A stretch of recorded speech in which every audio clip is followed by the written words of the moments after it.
Hello, myself Ramji Kumar. I am from St. Peter's Engineering College.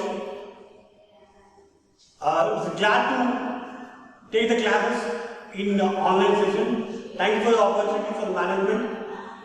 Today I am going to explain solid mechanics for the subject of mechanical students. Solid mechanics is a branch of science which deals with a rigid body in the motion or in the rest.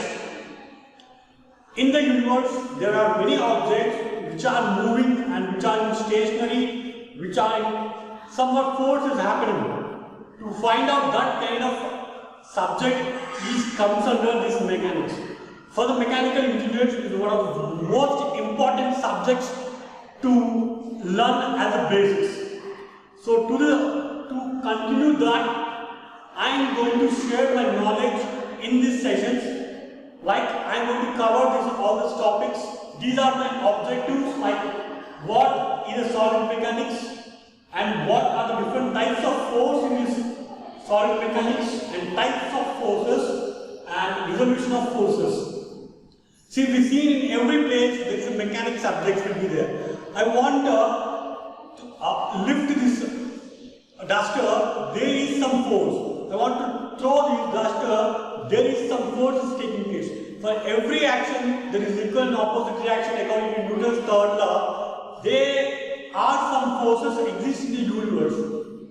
So still, from last two centuries, the results and many equipments has been found. To know that basics, we need to know some clarity regarding this mechanics. So first of all, what is a solid mechanics? Solid mechanics is a branch of science which deals with mechanics as well as solid objects like rigid objects. Rigid and moving objects. To understand that, for example, I stand here in a stationary way, I am not moving anything, I am a rigid body. If at all I am moving like this, that is a dynamics. If I am stationary, that is called statics.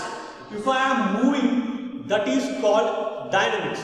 The moving and stationary objects which is related to solid mechanics. I hope you understand. Next of all, we need to know what is a force. Force is a tendency which is created or by internal and external forces.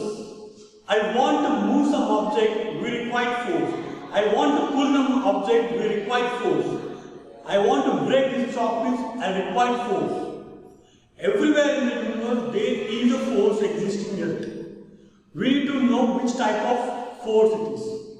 And the force is a vector quantity.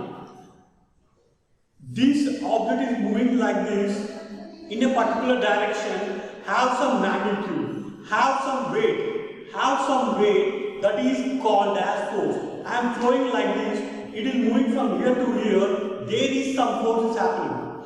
There is some direction is going place. In a particular direction is going. If I throw like this, there is some particular direction. There is some particular movement is going on. That is called as force. For everything there is some forces. And we need to know what are the different types of forces. Not only force, different types of forces will also help you to find which, what and where. See, we are standing at the top of a floor. I will release this one of the ball to this ground. When it is going down, it is taking some direction and some force. According to the gravitational law of force, it is coming down. So there is some resolutions, there is some force. To come into this topic, there are two types of forces mainly: coplanar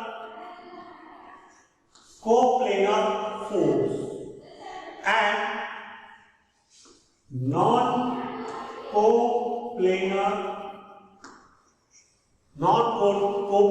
force.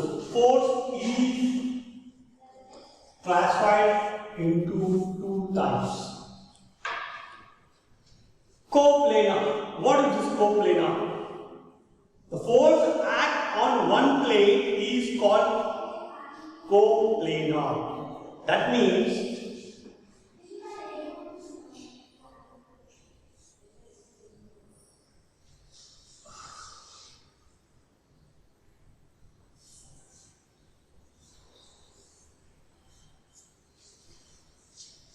let us take an object, a plane like this, which has base and other base and side base like this.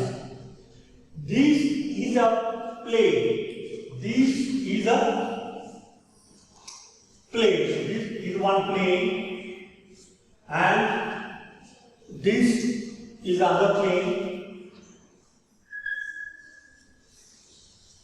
If the forces acting only on one plane, it is called coplanar. If the forces acting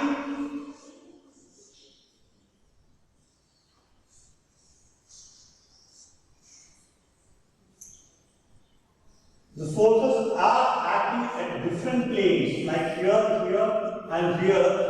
If the forces are acting in a different plane, that is called non-coplanar. That means if the forces are like this is coplanar. That means it is acting only on one plane, it is called coplanar. The coplanar also, there are again three classifieds. Again, three types of classifications. So, next is we have types of classifications. One of them is concurrent forces, parallel forces. In one plane there is one forces like this. In coplanar, parallel forces are like this. Concurrent forces like this. Forces are in the form of like this.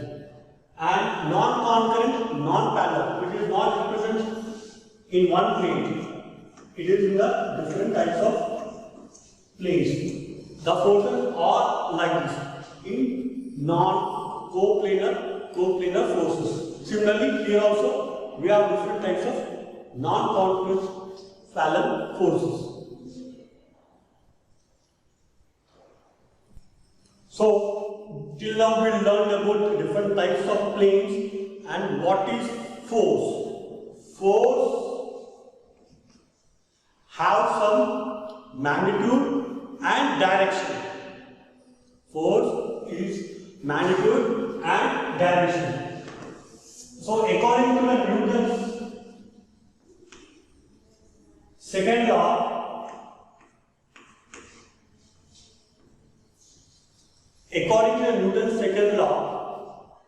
it says that force is directly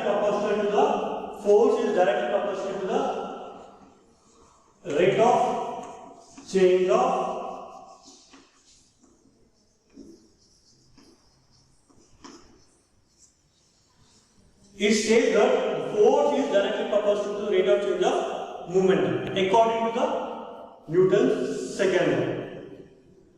That means force is directly proportional to, if rate of change of movement means rate of change of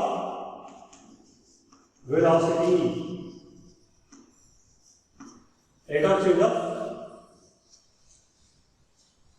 velocity.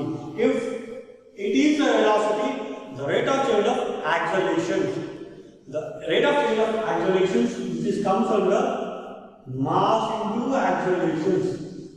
The rate of change of this comes under mass into accelerations. And finally, force is equal to mass into acceleration by gravity.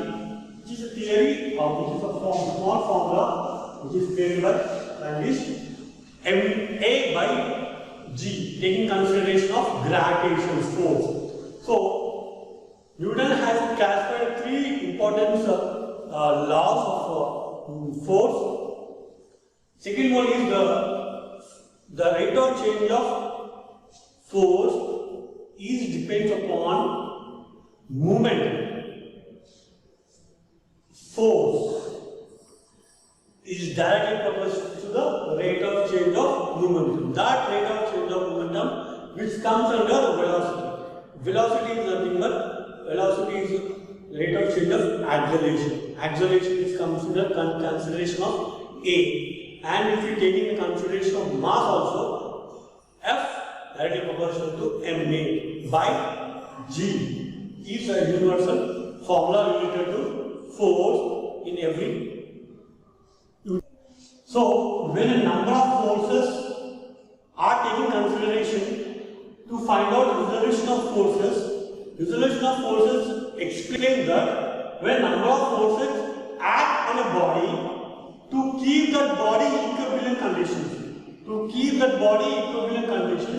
then the resultant of these forces will be vector and sum of all the forces. Like an object is like this, have some force, we consider it as P force, laying on other point, considering Q, to find out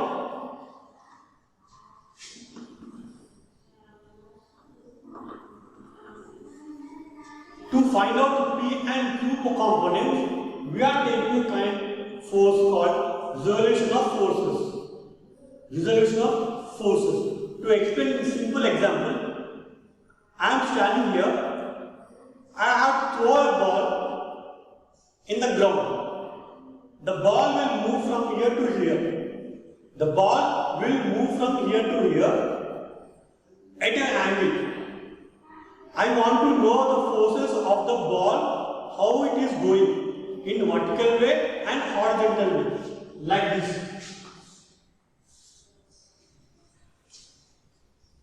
But if we look at from this side, if an object is looking from that side, there is some height. If the ball is looking from the top side, there is some distance. To know that height and distance, we require resolution of forces. That force is explained that when number of forces act on a body, this is the body called ball. To keep that body equilibrium, then the resultant of forces will be the sum of all the forces. Let's consider x and y direction. If you calculate the calculation of x and y direction of f of x and f of y, then we get resolution of all the forces. So the resolution of forces is explained as if a given force or two or more forces in two directions can be obtained which produce the same effect as produced in a single given force, then it is called resolution of forces. He says that when two or more forces can be obtained in single direction, the same effect as produced in single direction, given direction is known as resolution of forces. That means, as I explained, so to calculate two effects of this direction and this direction, as I explained earlier, I need to calculate resolution of forces of summation of x direction, summation of y direction is resolution of forces components taken in particular direction. That is comes under resolution of forces. Now, if the given forces of two forces in two directions can be obtained, which will produce the same effects as produced in single given force, is known as resolution of. Next we have resultant of coplanar forces. The topic is resultant of coplanar forces systems. Coplanar as I explained you earlier, the coplanar is the forces acting on single plane is called coplanar. What we are doing? Resultant of coplanar forces. See, in single plane, there may be chance of, let's imagine a rope is there, which is tied to one pulley, and other pulley here, and a weight will be like this.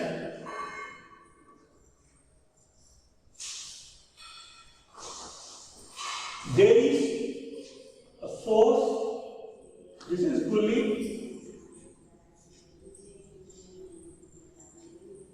I need to calculate this weight and pulley is here. What we are doing? We are calculating resultant forces. The resultant force of P here, the rope consists of one force like P, and Q here will act as a wheel, and at that there may be chance of coming down. The weight will be coming down due to some resolutions. So, to take in consideration all these forces in one plane, we need to calculate the resultant of coplanar forces. Not only this, there are many examples to calculate.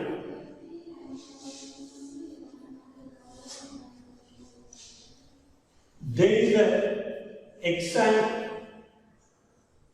y and x direction.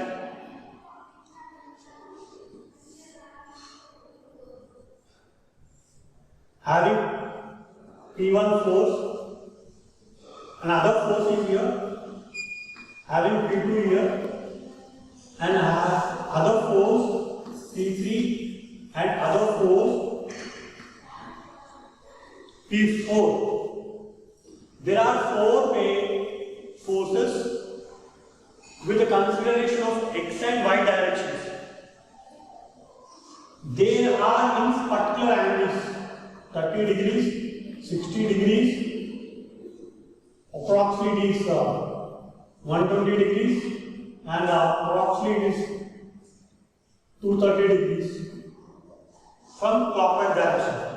So these are the different forces. To calculate these forces, we require resultant of coplanar force systems. By using these, easily we can find out what are the different forces according to the direction of f of x and f of y. So, resultant is calculated according to like this: summation of f of x whole square plus summation of f of y whole square. It is called resultant. To know the tan theta and theta value, we can use the summation of f of y and f of x. What is f of x? How can we calculate this f of x? So, consideration of all the forces in x directions, f of x can be written as P1 cos alpha plus P2 cos alpha 2 plus P3 cos alpha 3, so on. That means I want to know the formula of resultant, calculating P1 along with alpha, cos alpha. Why we are taking alpha? Because always represent x axis is in the cos, y axis is in the sine. So for calculating f of x in x directions, P1 cos alpha, P2 cos alpha 2, P3 cos alpha 3, and P4 cos alpha 4. Similarly, f of y direction is P1 sin alpha 1, P2 sin alpha 2, P3 cos sin alpha 3. These are the form of summation of